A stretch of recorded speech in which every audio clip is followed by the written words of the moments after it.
प्रारब्ध is the right word कि आपको पेरेंट्स भी ऐसे मिले जिन्होंने आपको जी सपोर्ट किया। लाइक इफ यू से कि today I am very sad, जी मैं आपसे कहूँ कि दिखाओ सैडनेस कैसी होती है, रेड होती है कि ब्लैक होती है। लेकिन आप उसको प्रूव नहीं कर सकते कि भगवान कहाँ है और कैसे हैं। और मुझे लगता है कि मंदिर बनाना इज अ गुड थिंग, कि हम मंदिर बनाएं, धर्म का प्रचार करें। क्योंकि उनको चाहिए लॉजिक। अब भगवान मैंने तो देखे नहीं, शायद आपके दर्शन जरूर हुए होंगे। लेकिन उसके साथ साथ उससे भी ज्यादा जरूरी ये है कि अगर आप भगवान कृष्ण को 56 भोग खिला रहे हो लेकिन उनकी गाय अगर प्लास्टिक खा रही है जी तो भगवान भोग स्वीकार नहीं करेंगे। लोग, और उसी वजह से अभी पीछे कुछ इंसिडेंट हुए जिसमें जितने आध्यात्मिक लोग हैं उनके ऊपर भी सवालिया निशान उठा। तो मुझे याद है, मैं लाइफ में एक तो सिनेमा एक ही बार गई हूँ। एक वो कश्मीर फाइल आई थी, उस समय बड़ा लोग आके पूछते थे, तो हमने कहा चलो सिनेमा के भी दर्शन कर लेते इस बहाने कैसा होता है।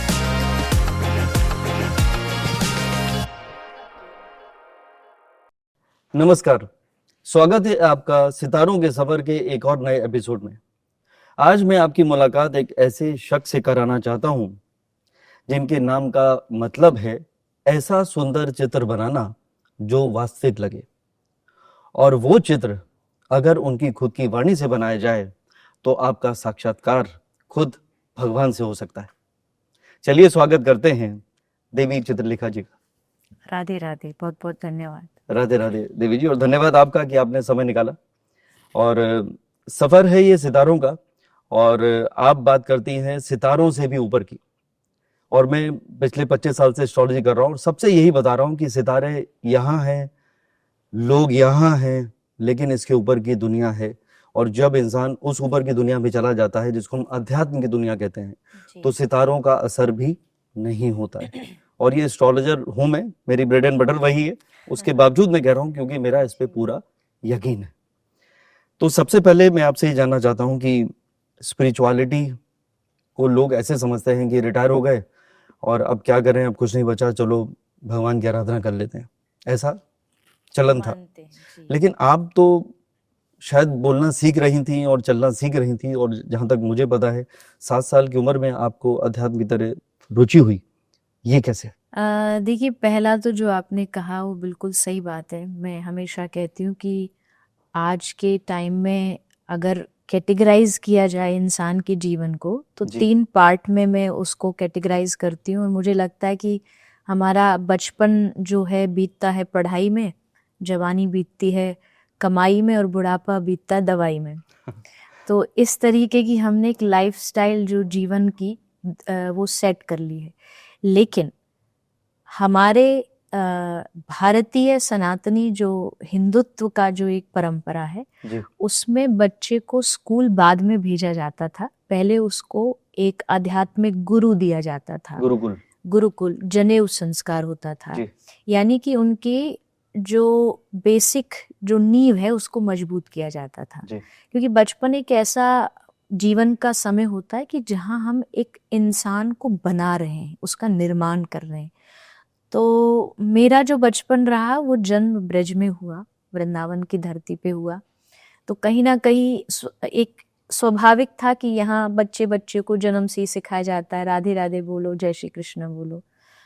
तो परिवार में पहले से ही भक्ति का वातावरण रहा। और अच्छी बात ये रही कि मुझे 4 साल की आयु में गुरु प्राप्त हो गए। 4 साल की एज में गुरु बंगाल के थे और वो ब्रज में लगभग 30 साल से रहे। जी तो पारिवारिक गुरु थे, उन्होंने कहा कि ये बच्ची शायद कुछ अच्छा करेगी, भगवान नाम करेगी, तो इसको मैं दीक्षा देना चाहता हूँ, शिष्य बनाना चाहता हूँ।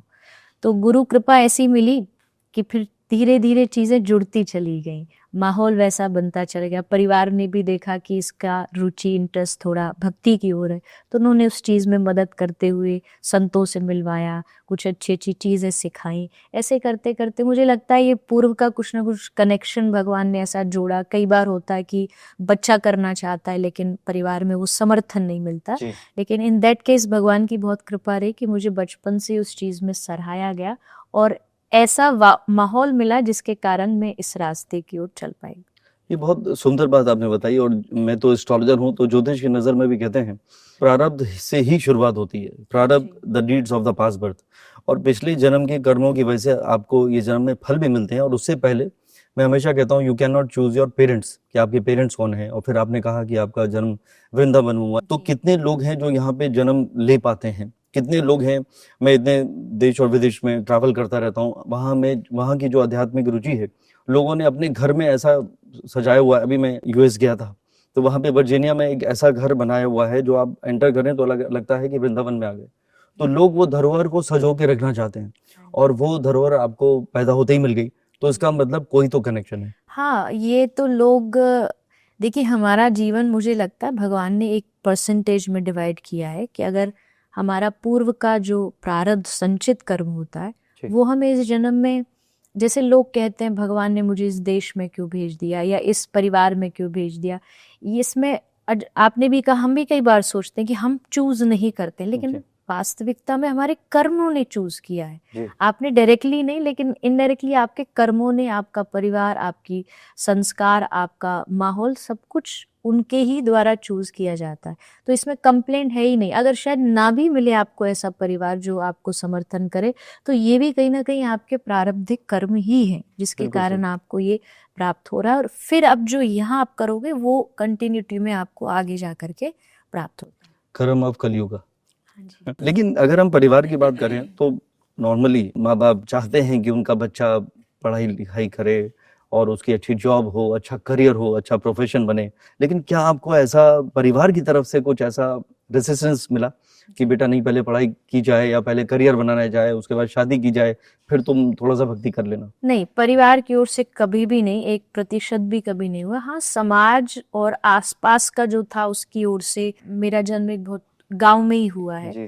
तो गांव में एक मानसिकता, मेंटेलिटी होती है कि पहली बात तो बच्चा है, दूसरा लड़की है।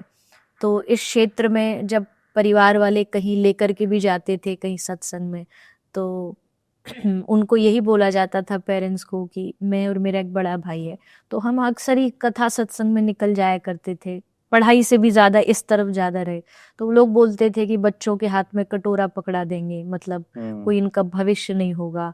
फिर हमारे गुरु ऐसे थे, उन्होंने हमको बचपन से ही ग्राउंडेड, विनम्र रहना सिखाया। तो वो गांव में गुरुजी रोटी मांगने जाते थे, तो उन्होंने कहा इन बच्चों को भी लेके जाऊंगा, इनको पता होना चाहिए। और अपने गांव में अपने ही परिचित लोगों से हाथ फैला के मांगना एक बहुत बड़ी बात होती जी। है, बहुत संकोच लगता है। जी।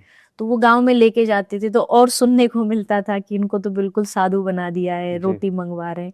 लेकिन परिवार ने कभी उस चीज को हम पे, मुझ पे हावी नहीं होने दिया।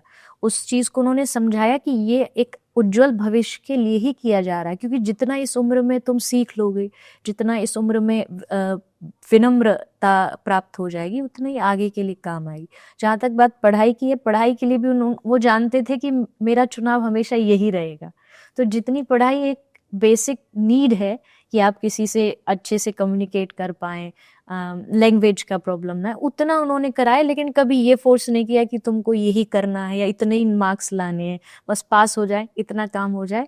और इस तरफ ज्यादा मैंने पढ़ाई करी। स्कूलिंग की पढ़ाई इतनी रही कि बस पास हो जाने लायक, बाकी अध्यात्म की पढ़ाई में हमेशा शुरू से ही कर। तो देखिए ये भी भाग्य, या मैं कहूँगा प्रारब्ध इज द राइट वर्ड, कि आपको पेरेंट्स भी ऐसे मिले जिन्होंने आपको जी। सपोर्ट किया। ये बहुत अच्छी बात है।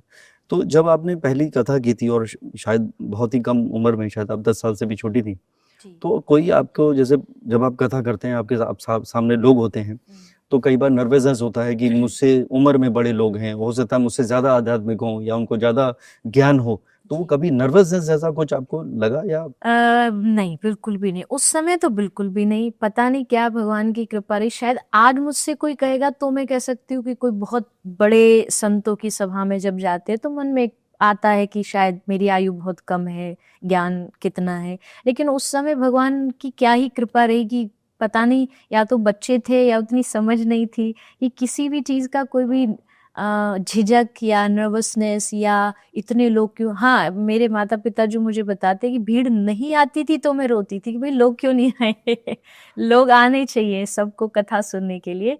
तो ये मुझे लगता है मतलब ऐसा कोई अपना प्रेज नहीं, पर मुझे लगता है कि ये कुछ ना कुछ पूर्व जन्म का, पिछले जन्म का जी। आपका होता है जो कहीं रुक जाता है। जी। और फिर जब आप एक नए जन्म में आते हो तो आपको बचपन से वो चीज मिल जाती है और आपको लगता है ये तो मैं रोज ही करती आई हूँ, मतलब मेरे लिए तो सहज है। जी तो वैसे ही मेरे साथ रहा कि ऐसी कभी भी कोई भगवान की कृपा से कोई ऐसी फीलिंग नहीं आई, और अभी भी नहीं है, क्योंकि बोलना या प्रवचन करना ये मुझे लगता है ये मेरा जीवन है। जी जैसे आप मछली से कहो कि तू पानी में रहती है तो क्या तुझे क्या फील हो, उसका जीवन है, उसके बगैर रह नहीं सकती। अगर कोई मुझसे कहे कथा के बगैर कोई आप अपना जीवन सोच सकते हो, तो शायद कभी सपने में भी मेरे दिमाग में नहीं आएगा कि कथा के अलावा मुझे ये भी करना आता। मैं कई बार हंसी में भी बोल देती हूँ कथा के अलावा मुझे ढंग से चाय भी बनानी नहीं आती।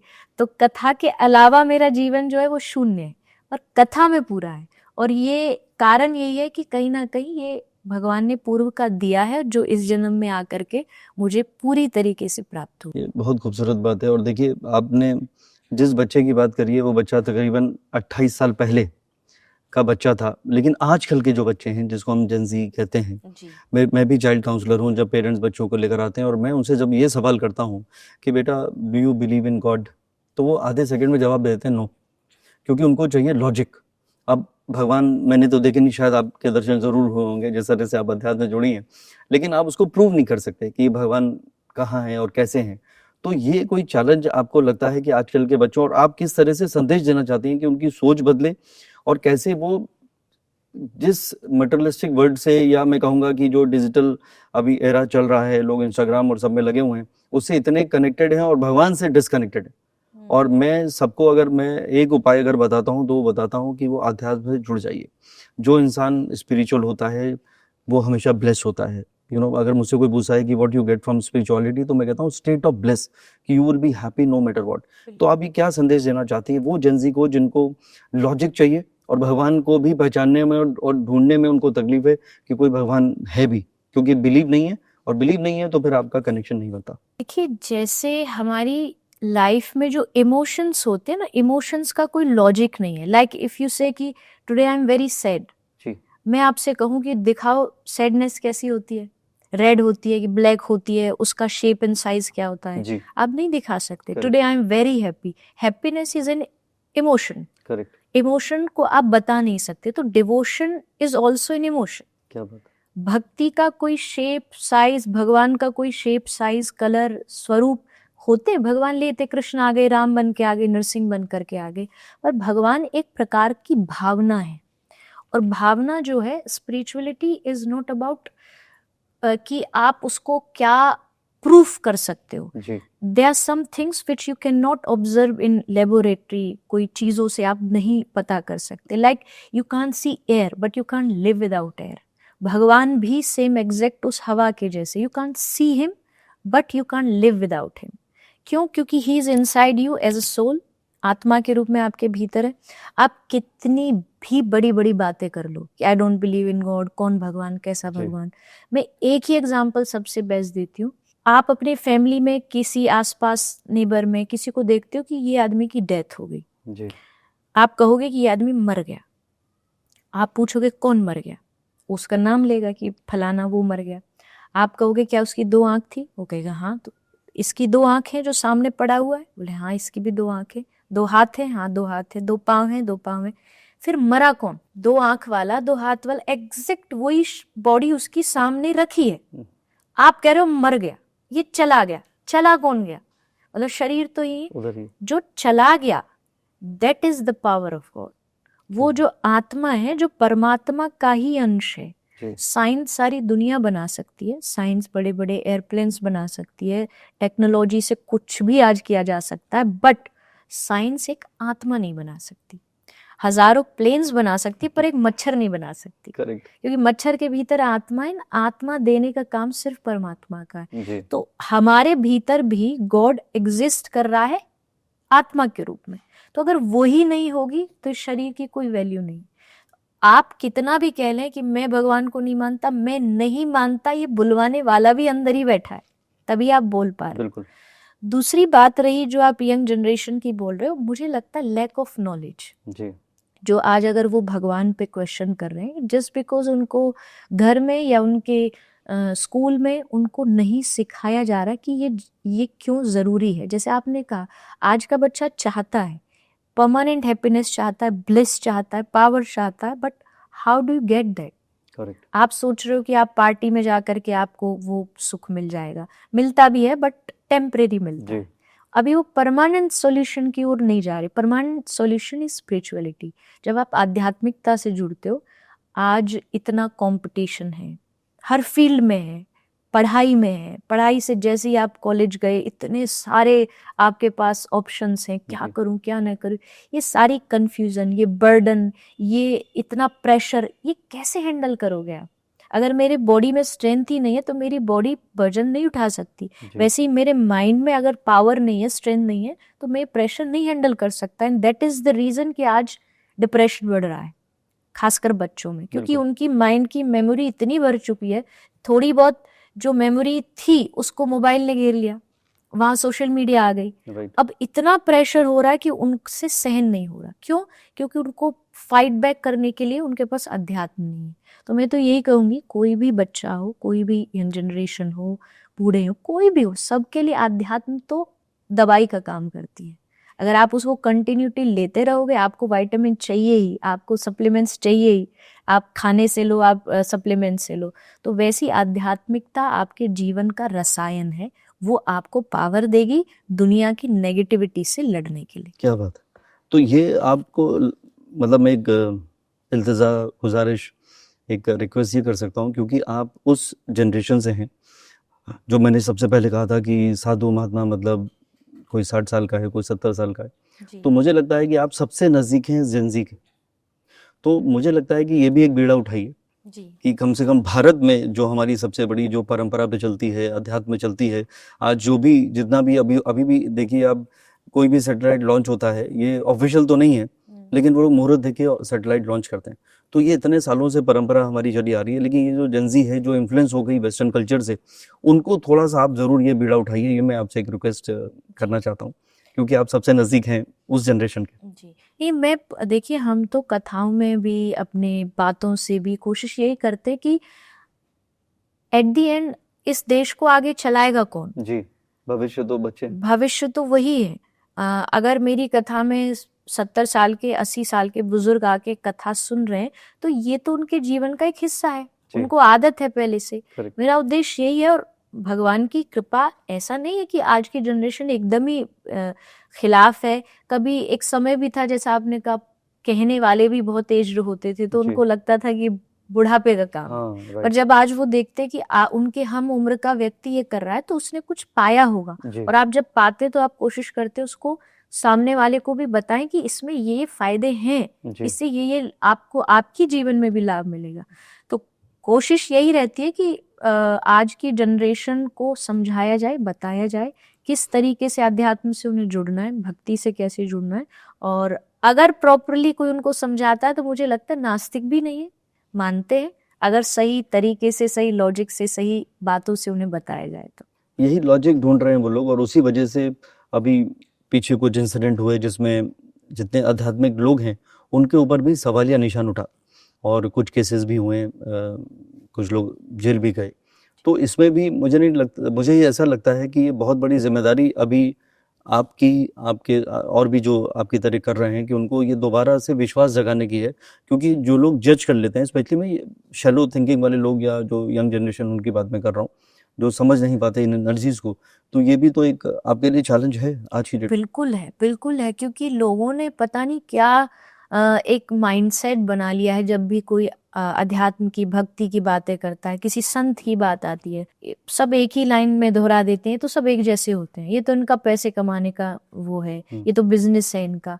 देखो, मैं ये कहती हूँ कि अगर कोई ऐसा है भी जो बिजनेस के लिए भी ये काम कर रहा है, जी। तो भी मुझे नहीं लगता कि हमें उसके लिए कोई क्वेश्चन उठाने की जरूरत है। लोग बिजनेस के लिए नशे बेच रहे हैं, लोग बिजनेस के लिए गंदे काम कर रहे हैं, जी। एटलीस्ट वो व्यक्ति किसी भी तरीके से समाज को दे तो कुछ अच्छा ही रहा होगा, अपनी बातों से, अपनी वाणी से, अपने शब्दों से। सीधा उठ करके सोशल मीडिया पर आए, आज एक बहुत अच्छी चीज भी है, बुरी भी है। ऑफ कोर्स हमारा देश डेमोक्रेटिक कंट्री है, लेकिन उसका आजादी का मतलब ये नहीं कि आप सोशल मीडिया पर जाएं और जा करके बस आध्यात्मिक लोगों की बुराइयां करने जी। लगे। हर क्षेत्र में अच्छे लोग, बुरे लोग आज से नहीं, सदियों से होते हैं। जी। त्रेता युग में भी थे, द्वापर में भी थे और कलयुग में भी रहेंगे। पूरी दुनिया दोनों एनर्जी से चल रही है। बिल्कुल, अच्छाई बुराई, अगर आप किसी नेता को ही कह दें भाई सभी नेता बुरे होते, नहीं, अच्छे भी होते। आप आध्यात्मिक गुरुओं को कह दें सभी ऐसे होते, और उल्टा मुझे तो लगता है ऐसा बोल के आप अपनी जो थोड़ी बहुत आपने कमाई की है एनर्जी आध्यात्मिकता की, वो भी खराब कर देते हो। जी। क्योंकि शास्त्र कहता है जब आप किसी अच्छे व्यक्ति की, साधु व्यक्ति की बुराई निंदा करते हैं, उसके सारे पाप आपके ऊपर आते हैं। बिल्कुल। तो आप मतलब निंदा करने का मतलब आप अपनी जिह्वा से उसके पापों को धो के अपने ऊपर ले रहे हैं। जी। तो इससे ज्यादा अच्छा ये कि अगर आपको नहीं भी पसंद आ रहा तो आप थोड़ी दूरी बनाओ, जहां आपकी रुचि है वहां जाओ, लेकिन एटलीस्ट क्रिटिसाइज ना करें। करेक्ट। और खासकर आप जिस धर्म में पैदा हुए हो, आपका काम है अपने धर्म को आगे बढ़ाना। अब आप अपने ही धर्म को जाकर के खुल्लम खुल्ला बाजार में हंसी उड़ाते हो, मजाक उड़ाते हो, इससे जो दूसरे लोग हैं वो भी कहीं ना कहीं उसका फायदा उठाते हैं। मुझे लगता है बच्चों को, युवाओं को संतों की, आध्यात्मिक लोगों की महिमा को जानना चाहिए और प्रेज करना चाहिए उस चीज। जी, मुझे ये बहुत अच्छी बात आपने बताई, और ऐसा लगता है जैसे अभी मैंने कहा रीयूनियन से मैं होके आया हूँ स्कूल के, और सब 50-50 साल के हो गए बच्चे सारे। कुछ टीचर्स हैं जो अभी भी बचे थे, उसमें से हमारे एक योगा टीचर बचे थे, और वो मुस्लिम थे, कफिल रहमान साहब। उनसे इतने सालों के बाद मिला, ही इज नाउ 75, पर वो शक्ल से अभी भी लग रहा है कि वो 45 के हैं। तो उन्होंने जो योग को अपनाया और जिस तरह से उन्होंने मुझसे बातें करी, सब आध्यात्मिक बातें करी, मतलब मुसलमान होने के बावजूद सारी बात उन्होंने सनातन की करी, ब्रीदिंग की करी सारी। तो ये जरूर अनफॉर्चुनेट है कि हम उस दौरान नहीं सीख पाए, हमने उसको सीरियसली नहीं लिया। लेकिन अब बचपन में कोई नहीं लेता, बचपन में उनको लगता है कि ये हम पे लेक्चर दे रहे हैं, जी। लेकिन बाद में जाके वो चीजें समझ आती है कि ये जीवन में कितनी जरूरी थी। हर चीज मुझे लगता है, ये कैमरा चल रहा है, इसको चार्ज करना पड़ता है, आपका लैपटॉप चार्ज होता है, जी। हमारा फोन चार्ज होता है, ये लाइट चार्ज होती है, तो ये ह्यूमन बॉडी बिना चार्जिंग के कैसे चलेगी? बहुत सुंदर बात। इसकी चार्जिंग आध्यात्मिकता है, बिल्कुल। और ये जितनी जल्दी समझ जाओ उतना बेहतर है। अच्छी बात ये, कोई बचपन में समझ जाता है, किसी को समझने में बुढ़ापा लग जाता है, 55 हो जाते हैं। हाँ 55 हो जाता है। तो जितना जल्दी समझोगे कि आपके शरीर को, आपके माइंड को चार्जिंग रोज चाहिए अपने आप को, चाहे वो मेडिटेशन हो, चैंटिंग हो, योग हो, उससे अपने आप को आपको चार्ज करना पड़े। आज बाहरी लड़ाई उतनी नहीं है, आज सबसे ज्यादा जो लड़ाई है वो अंदर की लड़ाई है, मन में जो चल रही है। मतलब बाहर के युद्धों को बहुत आसानी से जीता जा सकता, पर अंदर के युद्ध को जीतना सबसे मुश्किल काम है। यहाँ ऐसी ऐसी महाभारत चलती है, यहाँ ऐसे ऐसे तरंगे आती हैं समुद्र की लहरों की तरह, उससे जीत दिखेगा एकदम नॉर्मल इंसान है, कितना अच्छा बैठा है, लेकिन बैठे बैठे उसके दिमाग में सारी दुनिया की पचड़े, चिंताएं, एक संग्राम चल रहा होता है। तो उससे लड़ने के लिए आपको अध्यात्म ये बात मैं बिल्कुल रिलेट कर पा रहा हूँ, क्योंकि मेरा तो काम यही है, लोग मेरे पास आते हैं, इसमें कितने बिलियनर हैं जो डॉलर और पाउंड में बिलियनर हैं, कितने सेलिब्रिटीज हैं जो लाइफ में बहुत सक्सेसफुल हो चुके हैं, जिनको लोग देखते हैं, लेकिन जब वो मुझसे आगे बात करते हैं तब लगता है कि इनकी जिंदगी में बहुत अंधेरा है। और वो जो स्ट्रेस है उसकी वजह से क्या हो रहा है, अभी डॉक्टर्स और medical scientist all over the globe they say everything has become psychosomatic. हर बीमारी का जड़ पहले डायबिटीज और ब्लड प्रेशर कहते थे, आज आप लेटेस्ट मेडिकल जर्नल गूगल कर लीजिए, वो कहते हैं due to stress. And what is stress? The state of your mind. तो जब आप सोचे चले जा रहे हैं और कंपेयर करते चले जा रहे हैं और जिंदगी में खाली मटेरियलिस्टिकली गो करना चाहते हैं कि मुझे एक घर और हो जाना चाहिए, पहले किराए पे था तो घर कब होगा, घर बता दिया, अब एक और घर चाहिए कि रेंटल इनकम चाहिए, तो लोगों की नेवर एंडिंग ये डिजायर हो गए। तो ये डिजायर में मुझे लगता है कि देखिए कोई बात नहीं, ये कलयुग है और यहाँ पे मुझे लगता है माया का होना भी जरूरी है, नहीं तो अगर आपको लगा तो आप संन्यास ले लेंगे। तो मुझे लगता है एक बैलेंस बनना चाहिए, content with what you have, looking for more, ये बैलेंस बन नहीं रहा है। और इसका एक ही जो माध्यम है जो आप कह रही हैं, और मैं 25 साल से मैं भी समझा रहा हूँ कि भाई थोड़ा सा स्पिरिचुअल हो जाइए, थोड़ा सा सरेंडर करिए, believe in the journey of life, believe in trust in the process, पर वो आसान नहीं है।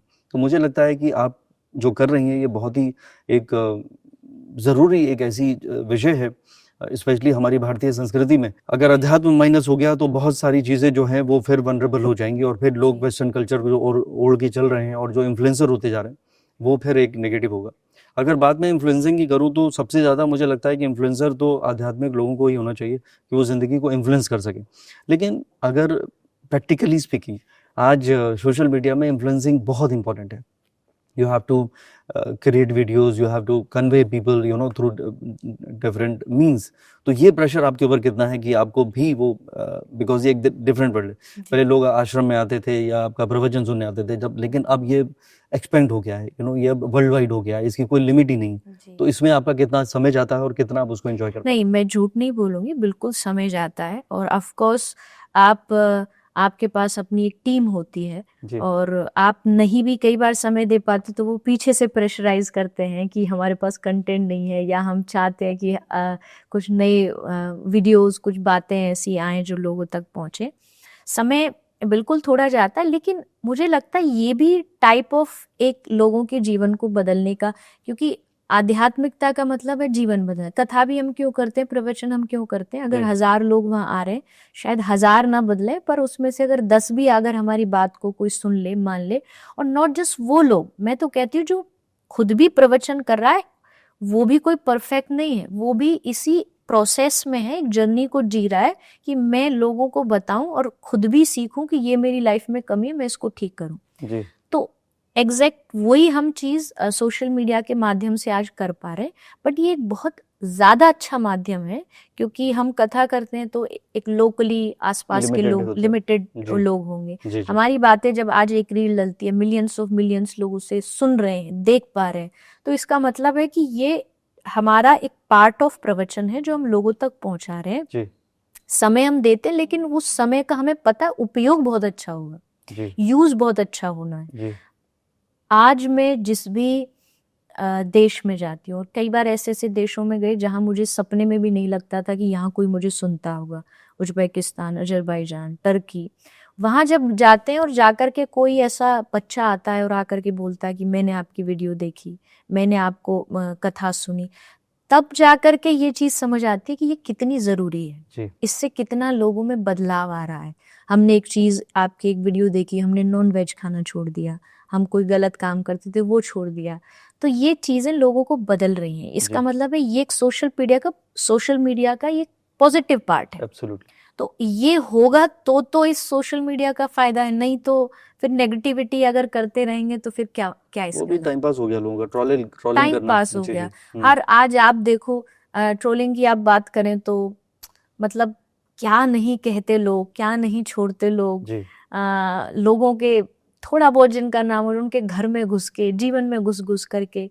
लेकिन मेरा मानना यह कि आप उस व्यक्ति के व्यक्तित्व से ज्यादा जो वो आपको शिक्षा दे रहे हैं, और जी जो शिक्षा देगा सचमुच देगा, उसके व्यक्तित्व में भी वो चीजें आ जाएंगी, उसकी पर्सनैलिटी में भी वो चीज आ जाएंगी। तो ट्राई करिए कि जो सिखाया जा रहा है उसको कैच करिए, उसको आप पकड़िए, तो आपके जीवन के लिए वो लाभकारी होगा। बहुत अच्छी बात है। तो क्या ये बच्चे और बच्चों के बाद जो प्रोफेशन वो लोग बनाना चाहते हैं, तो सत्संग जैसे आप प्रवचन देती हैं, उसमें ऐसी क्या चीज़ है, मैं शो के माध्यम से कहना चाहता हूँ, बिकॉज हो सकता है कई लोगों ने आपका नहीं देखा प्रवचन, जी। तो उसमें क्या मतलब आप मेडिटेशन बताती हैं या उसमें भजन होते हैं या उसमें, और उसमें उनको क्या परिवर्तन आता है और कैसे वो महसूस करें कि उनकी ज़िंदगी बदल रही है? जी, ये बेसिकली ऐसा देखो, हमारे सनातन धर्म में बहुत सारे पुराण हैं, शास्त्र हैं।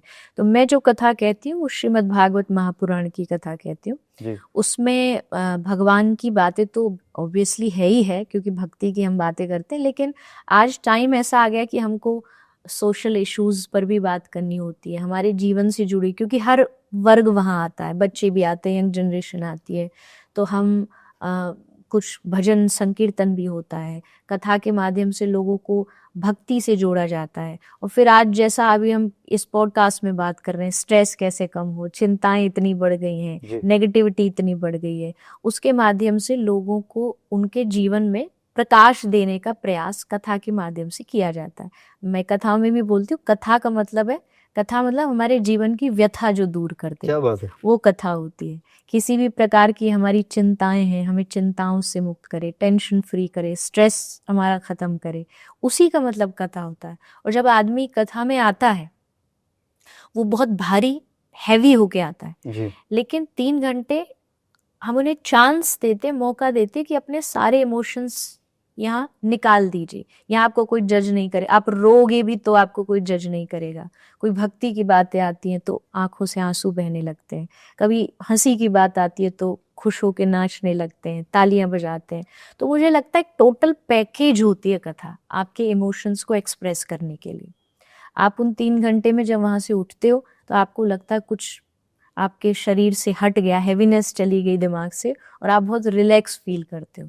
और कथा भगवान की बातें होना और आज के टाइम में होना इसीलिए ज़रूरी है ताकि इस भाग दौड़ भरी इतनी लाइफ फास्ट हो गई है ना कि लोगों के लाइफ में ब्रेक नहीं है कहीं। जी। मतलब दौड़े जा रहे हैं, भागे जा रहे हैं, एक रेस लगी हुई है। तो इसमें मैं बताता हूँ, मैं एक्चुअली शायर भी हूँ अच्छा। कि रफ्तार जिंदगी की बढ़ गई है कुछ इस कदर कि वो भी भाग रहे हैं जिन्हें कहीं जाना नहीं। वाह, क्या सही बात है। तो 2 लाइन मैं आपको जरूर कहना चाहता हूँ, आप कभी प्रवचन में यूज करिएगा। एक मेरी नहीं है, मैंने सुनी थी बहुत पहले बचपन में कि तुम जिक्र करोगे तो वो फिक्र करेगा। और दूसरी लाइन मैंने ये बनाई थी कि जो खुश है वही खुश नसीब है। तो खुश नसीब है वो लोग जो खुश रहा करते हैं, और ऐसे सितारे किस काम के जो रात भर जगा करते हैं। बहुत सुंदर। तो अगर मैं बात सितारों की करूं, मुझे मालूम है आपको ज्योतिष में यकीन नहीं है, लेकिन मैंने काफ़ी आपसे रिक्वेस्ट करके आपकी डिटेल ली है, और कुंडली देखते ही मुझे 1% भी आश्चर्य नहीं हुआ। क्योंकि कई बार क्या है, आप मेरे लिए स्ट्रेंजर हैं, हम लोग पहली बार जिंदगी में मिले हैं, और जब मैंने कुंडली देखी तो मन में इतनी मेरे अंदर उत्साह आया कि ये मैं, मतलब आपका जो जन्म है बाय चांस यहाँ, और जो आप कह रहे थे मैं वृंदावन में पैदा हो गई, कुछ नहीं, it is all your part of journey. और उसका सबसे पहला रीज़न है आपका कनेक्शन कृष्ण भगवान से। अब ये मैं क्यों लेकर आ रहा हूँ कृष्ण भगवान, क्योंकि आपकी राशि है वृषभ और नक्षत्र है रोहिणी कृष्ण भगवान का। तो आप बाय चांस जैसे हम उर्दू में इत्तेफाक कहते हैं वो नहीं है। You are suppose to do what you are doing.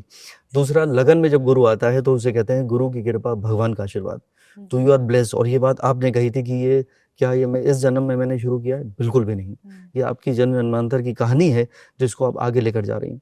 और ज्योतिष की नज़र में आपका मॉर्निंग का बर्थ है तो उसमें सूर्य भी लगन में आता है। तो सूर्य और गुरु ज्योतिष में सबसे बड़ा योग माना जाता है। वो वैल्यूज को यूज करता है, सूर्य आत्मा है, और जब वो अध्यात्म में गुरु के साथ जुड़ जाता है तो सारा अंदर की जो प्योरिटी है वो 100 आउट ऑफ 100 हो जाती है। तो आपके प्रिंसिपल्स, आपकी वैल्यूज, आपके आदर्श, उसी पे आप चल रही हैं, और यही आपका जीवन का जो है वो पर्पस बन चुका है। और एक पर्पस जो आप, मेरे ख्याल से जब आपको गुरु नहीं मिले थे और मन में कभी ख्याल आता था, वो ये था जिंदगी भर रहेगा जी। जब भाग्य का मालिक धर्म जिसको हम कहते हैं, धर्म और भाग्य एक ही है, जब धर्म का मालिक कर्म के साथ जुड़ता है, इसको हम कहते हैं कि धर्म का मालिक कर्म के, यानी बुध और शुक्र जब एक साथ कुंडली में आते हैं तो इसको हम कहते हैं धर्म कर्माधिपति राजयोग। और ये ज्योतिष का सबसे बड़ा राजयोग है। कहते हैं वसुधैव कुटुंबकम, वन वर्ल्ड वन फैमिली। इसीलिए आप मुस्लिम कंट्रीज में भी गई, तो आपके लिए कोई इसमें ये नहीं है कि जो वृंदावन आएगा वही आपको सुनेगा। आपने पूरे विश्व को ही एक अपने परिवार की तरह समझा है, तो ये भी आपकी कुंडली से रिलेटेड है। लेकिन ये जरूर है कि आपको गलत बात बर्दाश्त नहीं होती। आपके लिए प्राइड, सेल्फ रिस्पेक्ट, डिग्निटी बहुत इंपॉर्टेंट है। वो आपके चेहरे पे भी है, आपकी आईब्रोज भी काफी डिवाइन है। तो जिसको मैं दूसरी भाषा में करूँ, नो नॉनसेंस पर्सन है। लेकिन अध्यात्म आपको हम्बल बनाता है। जो आपके चेहरे पे जो तेज है, ये तेज किसी भी कॉस्मेटिक से और किसी और प्रोसेस से नहीं आ सकता। It is internal glow which I can see in your life. और मैं एक प्रेडिक्शन जरूर करना चाहता हूँ, जबकि आध्यात्मिक लोगों को ये बिल्कुल पसंद नहीं आता है, मुझे पता है। मैंने वैसे कई शंकराचार्य लोगों की कुंडली भाग्य से देखी है, मुझसे चर्चाएं भी की हैं। आपका 2027 और 28 के बीच का जो 12 महीने का टाइम है, between September to September, it is going to change everything in your life. अब आप क्या करने वाली हैं कि राजनीति में जाने की सोचेंगी, अब मुझे नहीं पता, या कुछ तो एक नया होगा, या आपका पूरा एक धारा चेंज होगा, और तब आप मुझे जरूर याद करेंगे। बट वो 16 साल आपकी जिंदगी के और बेहतर होने वाले हैं। और देखिए, आपके बेहतर होंगे तो समाज की बेहतरी होगी। क्योंकि आपका जो कर्तव्य है, जो मैंने कहा कि दुनिया के लिए वन वर्ल्ड वन फैमिली, तो I am very happy to see your horoscope. बहुत बहुत धन्यवाद, आपने ये सब चीज़ें बताई। आई होप कि जो आप कह रहे हैं लोगों के बदलाव के लिए करना है, कुछ भी हो, आज वर्तमान हो, भविष्य हो, कुछ भी हो, बस भगवान ने जो जिम्मेदारी दी है उससे कभी हम मुख न मोड़ें। मतलब दिमाग है इंसान का, कभी भटक जाता है, पर ऐसा कभी ना हो। बस भगवान की कृपा बनी रहे और इसी काम को हम लगातार करते रहें। वो तो आप करेंगे। और उससे मुझे याद आया, अगर मैं दुनिया की बात करूं तो उसमें देखिए वो निर्जीव जानवर भी हैं, एक तरह से निर्जीव नहीं, मतलब जो बोल नहीं सकते बेसिकली, तो उनकी जो आप सेवा कर रही हैं, जो आपका गोदाम है, ये भी एक बहुत बड़ा एक आपकी लाइफ का पार्ट है। तो ये बताइए कि ये जो आपने हॉस्पिटल शुरू किया, इसकी इंस्पिरेशन आपको कहाँ से मिली? क्योंकि ज़्यादातर जो मैंने देखा है कि किसी भी आप धार्मिक स्थल में जाइए तो वहाँ पे गौशाला ज़रूर होती है, हाँ जी। लेकिन गौशाला तक सीमित रह जाता है। अब वो जो गाय कभी बीमार होती है या कोई जानवर कभी बीमार होता है, उसको वो बता नहीं सकता कि मैं बेजुबान होते हैं। तो वो ये प्रेरणा आपको कहाँ से मिली? पहला तो गाय से ऑटोमेटिकली एक कनेक्शन था ही कृष्ण के कारण, जी, भगवान की प्रिया है। कथाओं के माध्यम से जैसा आपने बोला, हम बहुत सारी गौशालाएं जाया करते थे। कभी ऐसा होता था कि कोई गौशाला में कोई गाय बीमार पड़ी है, जी, आप जब उनसे पूछते हैं कि ये क्यों पड़ी है, तो उसको कोई कैंसर है या रोग है, उसे दिखा दीजिए। तो एक ही उत्तर मिलता था कि गवर्नमेंट हॉस्पिटल है, वहाँ डॉक्टर्स नहीं है, कोई इलाज नहीं है। तो ब्रज में बहुत गौशालाएं हैं, लगभग कितने लोग गौ माता की सेवा कर रहे हैं। तो मेरे मन में इच्छा, पहले हमारा भी यही भाव था कि गौशाला खोलें, जी, फिर लगा कि कुछ ऐसा करें जिससे गौशालाओं को भी मदद मिले। तो हमने हॉस्पिटल बनाने का ये मन में संकल्प लिया, और ये हॉस्पिटल नेशनल हाईवे पर है। ओके, तो वहाँ बहुत पूरे रोड पर कहीं ना कहीं आपको कदम कदम पे कोई ना कोई गाय, कोई पशु आपको मिलेगा ही, जिसको कोई ट्रक मार के चला गया, जी, एक्सीडेंट हो गया। जी, तो उन रोड पर लावारिस हैं, उनका कोई मालिक नहीं है, क्या उनका इलाज होगा, कौन उन्हें लेके जाएगा।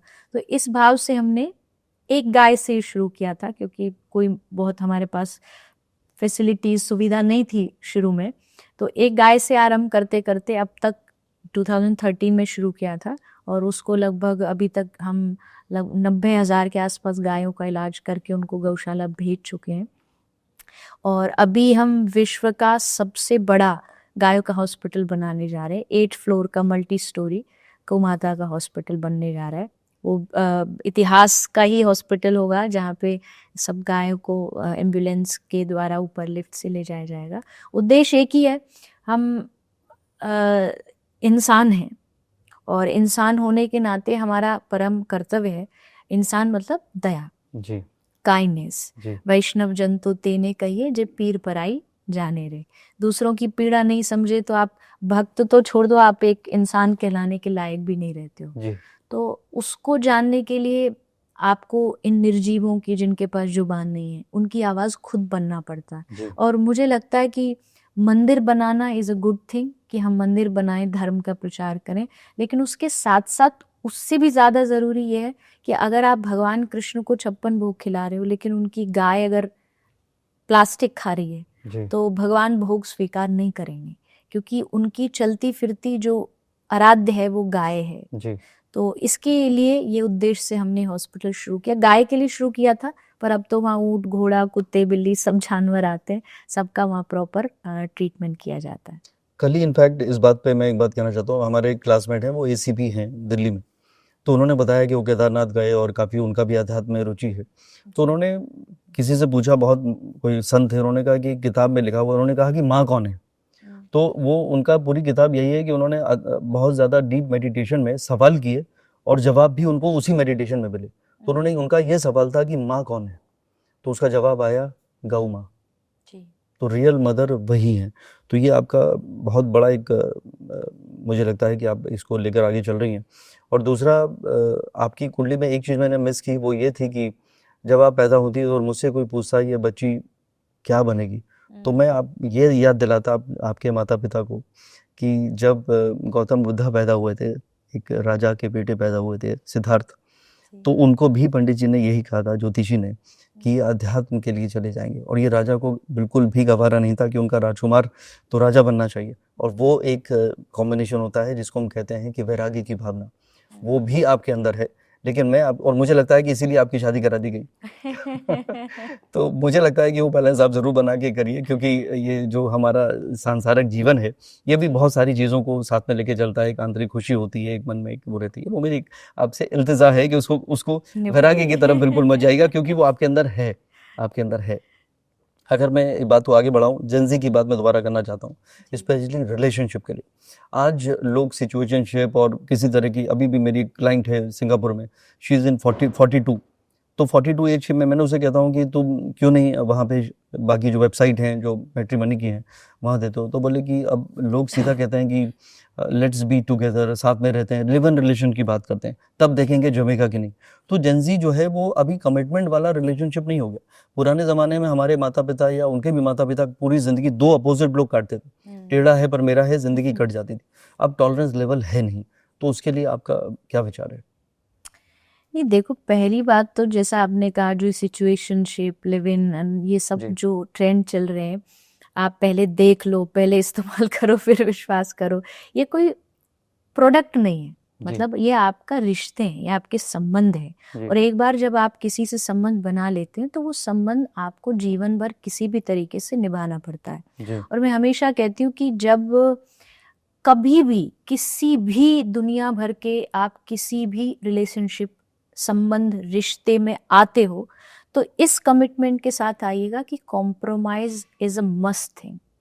आपको कॉम्प्रोमाइज थोड़ा थोड़ा कहीं ना कहीं हर रिश्ते में करना पड़ता है, और जब आप वो करते हो तभी रिश्ता चलता है। क्या बात, अगर आप स्टिफ हो जाओगे ना किसी भी चीज को लेकर के, I am always right, I am always right, ये अप टू द पॉइंट जो है, मेरी बात पत्थर की लकीर है, जी। तो 100% उस रिश्ते में चीजें गड़बड़ाएंगी, चाहे वो पति पत्नी का रिश्ता हो, माँ बाप का हो, बच्चों का हो, भाई बहन का हो, दोस्त का हो। जी। मतलब आपको ये समझना पड़ेगा कि everyone, every soul is individual है। यहाँ पे धरती पर चाहे अब आके आप मिल गए हो, चाहे पति पत्नी मिले हो, परिवार मिला हो, लेकिन ये एक हजारों साल पुरानी आत्मा है जो चलती आ रही है।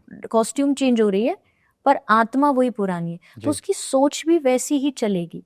अब मान लीजिए आप एक नए रिश्ते में आए हैं, और खासकर एक रिलेशनशिप में तो आप तभी आते हैं जब आप 20-25 साल की उम्र गुजार लेते हैं, आपकी शादी तब होती है। तो अब आप 20-25 साल एक अलग जोन में रहे, एक अलग सोच में रहे, और एक अलग जोन दो एक जगह आकर के खड़े हो गए। और अब आप क्या चाहते हैं कि दोनों के विचार एकदम 100% मैच हो जाएं, तो ये इम्पॉसिबल चीज है।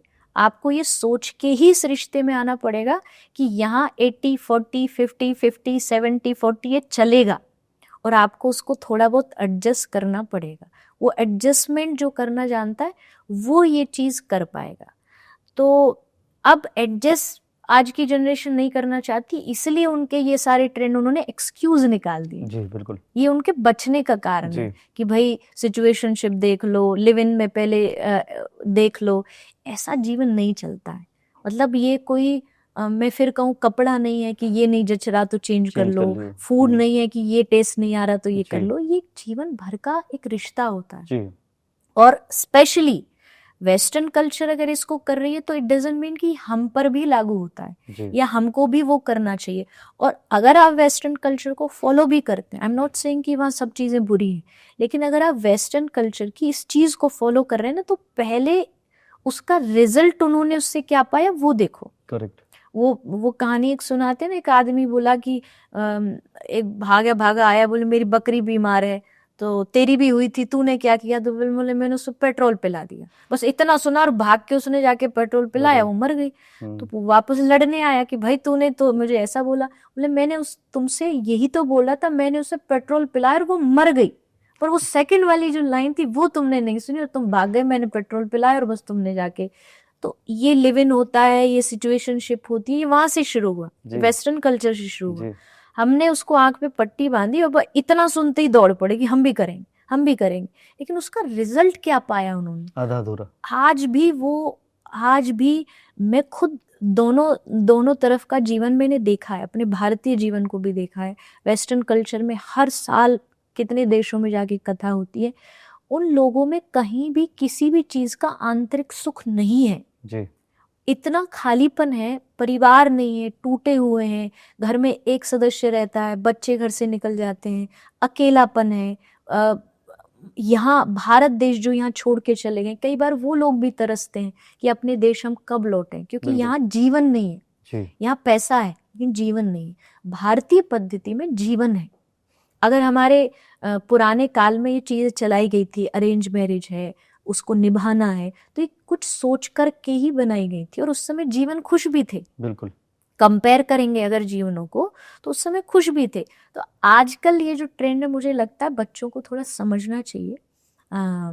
इसकी पढ़ाई तो खैर कोई नहीं है, पर घर में कम से कम संस्कार तो माता पिता को देने चाहिए कि आप जब कोई एक रिश्ते में आते हो उसको पूरा 100% दीजिए, निभाइए, एडजस्ट भी करिए, कॉम्प्रोमाइज भी करिए, कम्युनिकेट करिए। ये सारी चीजें एक रिश्ते को खूबसूरत बनाती है। आज बातें ही नहीं होती। आज बिल्कुल सही कहा। जब दो पति पत्नी बैठते हैं, वो अपने फोन में बिजी है, वो अपने फोन में ना बिजी, बोले तुम ना मैंने कुछ कहा। हाँ, वही हालत चल रही है। और बस घर में रहते हुए भी नहीं पता कि घर में कोई परिवार रह जी, रहा है। तो ये जब तक आप चीजों को दूर नहीं करेंगे, आप रिश्ता खूबसूरत और मजबूत नहीं बना पाएंगे। बिल्कुल आप सही कह रही हैं। और देखिए, रब ने बना दी जोड़ी से शुरू हुआ था कहानी। अब marriages are made in heaven and broken on earth. और जो आपने कहा है वो ज्योतिष की नज़र में एक एक वर्ड बिल्कुल सही है। जीरो एक्सेप्टेंस, जीरो टॉलरेंस और लेट गो कर नहीं सकते। अब पहले क्या है कि महिलाएं ज़्यादा डिपेंड होती थी हस्बैंड पे, हस्बैंड ब्रेड अर्नर हुआ करते थे। अब कितने ऐसे केस हैं, मोस्टली ऐसा हो गया है कि wife is earning more than husband. तो अब उसके पास डिपेंडेंसी खत्म हो गई, तो वो फिर उसको लगता है कि no I am the boss. तो ये गलती मैं कहूँगा कि इसमें महिलाओं की थोड़ी है, पुरुषों की ज़्यादा है। मैंने एक बार लिखा था देवी जी कि Venus is the new Mars, men are you listening.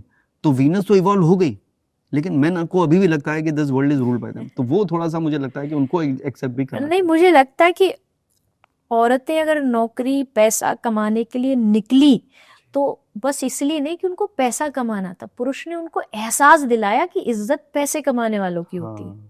अगर ये वो एहसास न दिलाते तो वो शायद ये काम ना करती, वो भी ये कहती कि ठीक है मैं भी घर परिवार संभालूंगी। लेकिन घर में भी एहसास दिलाया जाता है कि जो कमाता है इज्जत उसकी होती है। तो वो पैसा कमाने के लिए इसलिए निकली है कि उसे इज्जत मिले, उसको सम्मान मिले। हाँ, आपने जैसा कहा, मैं भी मानती हूँ कि कुछ चीजें भगवान ने बैलेंस से बनाई है। स्त्रियों का अपनी एक रोल है, उस रोल को कभी भी महिलाओं को छोड़ना नहीं चाहिए। बट पुरुषों का कर्तव्य यही है कि जो वो काम कर रहे हैं वो अपने काम को रिस्पेक्ट दें, और जो उनकी महिलाएं कर रही हैं घर की, चाहे पत्नी हो, चाहे बेटी हो, चाहे बहन हो, उसको भी उतना ही सम्मान दिया जाए। अगर वो नहीं भी करती है बाहर जाके काम, तो घर में भी उन्हें क्या बोला जाता है? यही तो बोला जाता है ऑफिस से आके, तो सारा दिन तुम करती क्या हो? अगर वो लिस्ट बनाने लग जाएंगी कि वो सारा दिन करती क्या है, तो पुरुष समाज हाथ खड़ा कर बिल्कुल बस के नहीं ये कौन कर सकता है इतने सारे रोल। सुबह उठकर, मतलब आप अलार्म ना लगाओ तो वो अलार्म का काम करेगी, सुबह कितने बजे जागना है वो बताएगी, शेफ का काम वो करती है, घर के वॉचमैन का काम वो करती है, बच्चों के ट्यूटर का काम वो करती है, घर में जो झाड़ू पोछा के सर्वेंट का काम वो करती है। इतने सारे रोल। और पुरुषों को फिर भी सैटरडे संडे छुट्टी मिल जाएगी, होली दिवाली छुट्टी मिल जाएगी, इनका काम सैटरडे संडे डबल हो जाएगा। होली दिवाली डबल हो जाएगा, क्योंकि बच्चे भी घर में, पति भी घर में, वो कहेंगे ये खाना बना के लाओ, चाय पकौड़े लाओ तो उनकी कोई छुट्टी नहीं, कोई वेकेशंस नहीं। अब इसका मतलब क्या है? इसका मतलब सिर्फ इतना है कि अगर आप उनके काम का, उनके त्याग का अगर एक बार भी उठ करके कह देते हैं, एक्नॉलेज कर देते हैं, तो उसको उसी चीज से लगता है उसने सब पा लिया, बिल्कुल उसको सब मिल गया। तो ये छोटी छोटी चीजें जब आप करेंगे, तो मुझे नहीं लगता ये कंपैरिजन की भावना महिलाओं में भी कभी आएगी। बहुत अच्छी बात है। एक्चुअली इंडियन हस्बैंड का डीएनए में कुछ है problem, they start taking wife for granted कि अब तो कहीं जाने वाली नहीं, ये रहता है। तो ये बताइए, अब आपको मैं कटघरे में थोड़ा सा खड़ा करता हूँ कि आप जब प्रवचन नहीं देती हैं, ट्रैवल नहीं करती हैं, तो आपके हस्बैंड आपसे नहीं कहते कि आज आलू के पराठे खाने का मेरा मन कर रहा है? आप कितनी अच्छी कुक है? मैं नंबर पूछोगे तो 0 मैंने बताया ना, मुझे चाय भी ढंग से बनानी नहीं आती। रीजन इज 2 चीजें। वैसे समय नहीं ये कहना तो मुझे लगता है एक्सक्यूज ही होगा। बाहर ज्यादा रहती हूँ, बात सही है। बचपन से एक आदत ऐसी बन गई कि कभी कुछ टाइम मिला तो संगीत सीखने में लग गई या कथा प्रवचन में लग गई। वो आदत अभी भी बनी हुई है कि जब भी थोड़ा भी फ्री टाइम मिला तो उसमें लग जाती हूँ, और उसमें मेरा कुकिंग की तरफ बहुत इंटरेस्ट भी नहीं है। अभी तो नहीं, पर बचपन में मैं डायलॉग ही बोलूंगी कि जब कभी पिताजी तो कहते थे कि इसको पढ़ने दो, मम्मी कभी कभी, हर घर की माँ होती जी। है कि भाई बच्ची है, लड़की है, सब आना चाहिए। तो मैं हंसी हंसी में बोलती थी, हर हर लड़की खाना बनाने के लिए पैदा नहीं होती। क्या बात है। तो आपके पर हस्बैंड ने? मैं इसको कोई भी शिक्षा न नहीं लीजिए नहीं, मेरे से, बिल्कुल सब बिल्कुल, कुछ आपने आना बहुत, चाहिए। जी बिल्कुल, पर हाँ अगर हाँ। बात खाना बनाने की करें तो जो आप कह रहे हो कि आलू के पराठे, उल्टा है, एकदम ऑपोजिट है। जो मेरे पतिदेव हैं वो एकदम एक नंबर के शेफ हैं और मैं वो- एकदम उल्टी ये हूँ। मेरा अगला सवाल था कि उन्होंने मजबूरी में जरूर कुकिंग सीखी होगी। नहीं नहीं, वो वैसे पहले से ही बहुत अच्छा भोजन बनाते थे और अभी भी भगवान की कृपा है। जैसा आपने कहा कि हस्बैंड में एक मील ईगो आ ही जाता है, जी बट इस मामले में भी मैं बहुत लकी हूँ कि उनके अंदर ऐसा नहीं है। कई बार ऐसा होता है कि मैं अकेली कथा करने जाती हूँ तो घर में जब पता रहता है कि इस दिन आ रही हो तो पहले से तैयारी रखते हैं कि आज ये बना के खिलाएंगे। तो ये मुझे लगता है ब्लेसिंग से ही होता है, ये आप चूज नहीं करते हो।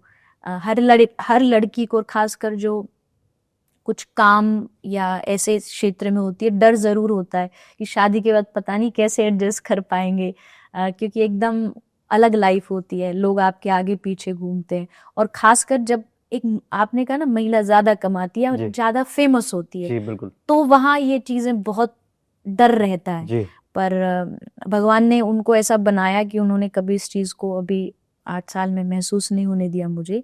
और बस ऐसे ही बना रहे, ठाकुर जी से ये प्रार्थना है। ग्रेट। मैं आपसे आखिरी 2 सवाल करूंगा। क्या आपने फिल्में देखी हैं या फिल्में देखने का कभी वक्त मिलता है? जी नहीं, वक्त तो बिल्कुल भी नहीं मिलता। हाँ, कुछ कुछ जब कभी ऐसी रिकमेंडेशन आती हैं कि बहुत अच्छी कोई चीज़ आई है, या कई बार ऐसी कुछ कंट्रोवर्शियल चीज़ आ जाती है जो हमसे कई बार प्रेस के द्वारा पूछी जाती है, तो हम जाते हैं, देखते हैं। मुझे याद है, मैं लाइफ में एक तो सिनेमा एक ही बार गई हूँ। एक वो कश्मीर फाइल आई थी, उस समय बड़ा जी लोग आके पूछते थे, तो हमने कहा चलो सिनेमा के भी दर्शन कर लेते इस बहाने कैसा होता है।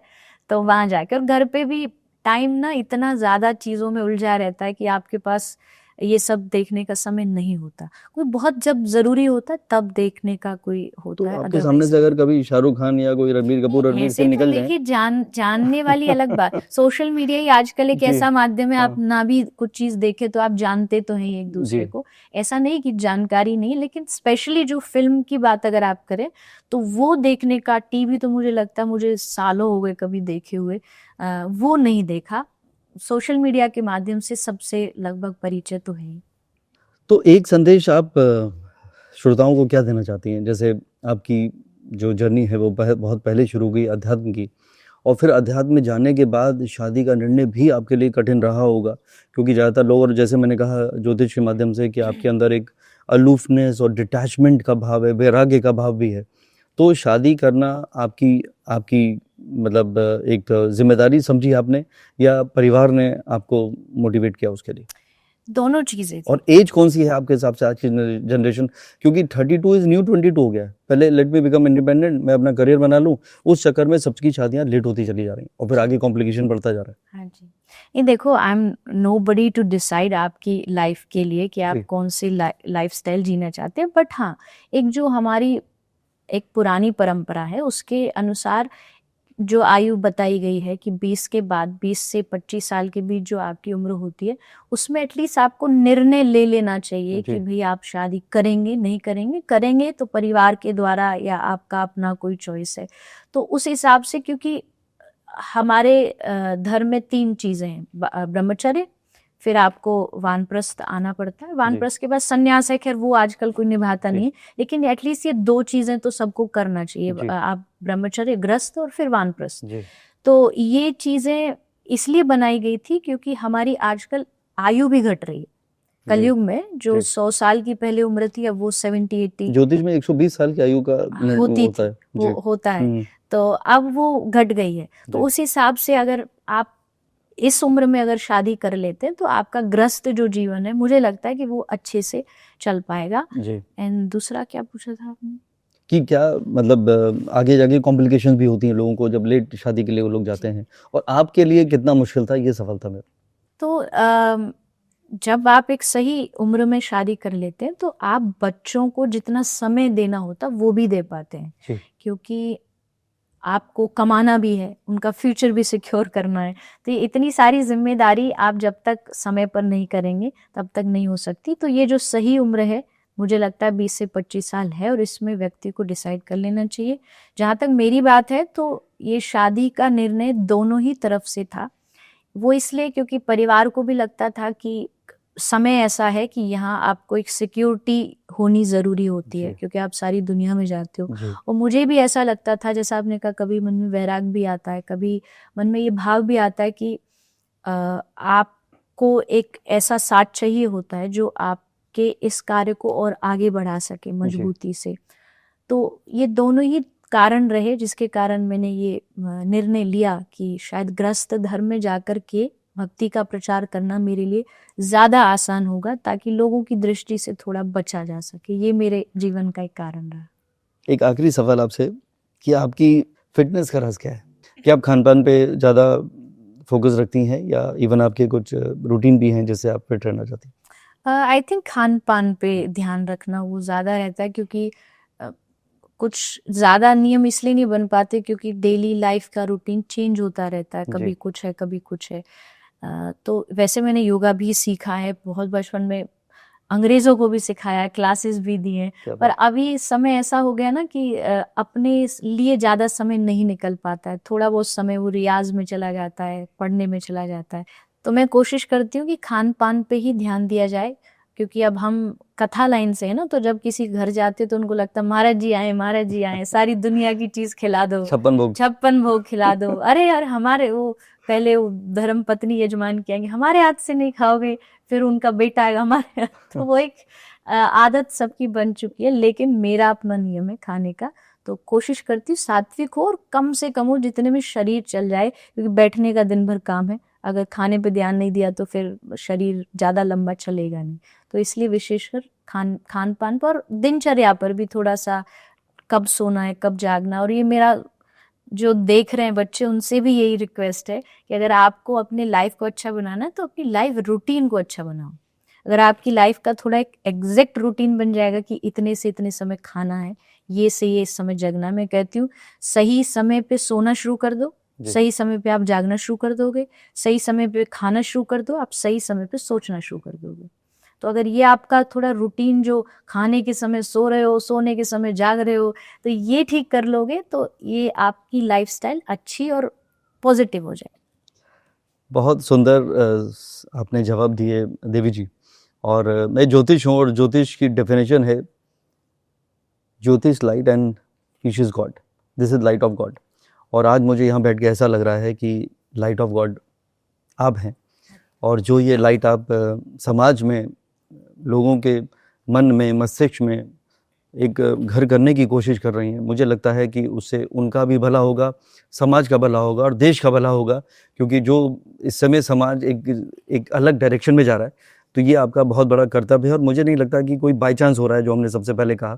तो I think you have the purpose of life, जिसमें जापानीज में हम इकिगाई कहते हैं। तो I think you have found the purpose. तो आपका आने के लिए, मेरे सवालों का जवाब देने के लिए बहुत बहुत धन्यवाद। बहुत धन्यवाद। और आपने भी बुलाया, और आपने मेरी पहली बार कुंडली बनाई लेकिन बहुत अच्छी बातें बताई, और जो चीज़ें कही मैं उन पे और भी ध्यान दूंगी, ताकि आगे आने वाले समय में हम लोगों तक और अच्छा कुछ पहुंचा। बिल्कुल। और चलते चलते मैं अपनी पोएट्री सुनाना चाहता हूँ कि शहर की हर गली में ढूंढा, और ढूंढा तुझे फिजाओं में। शहर की हर गली में ढूंढा, ढूंढा तुझे फिजाओं में, और किया जो सजदा तेरे लिए, तेरी खुशबू मिली हवाओं में। तो यही आध्यात्मिक खुशबू आप फैलाते रहिए, और सबका कल्याण हो। राधे राधे। राधे राधे।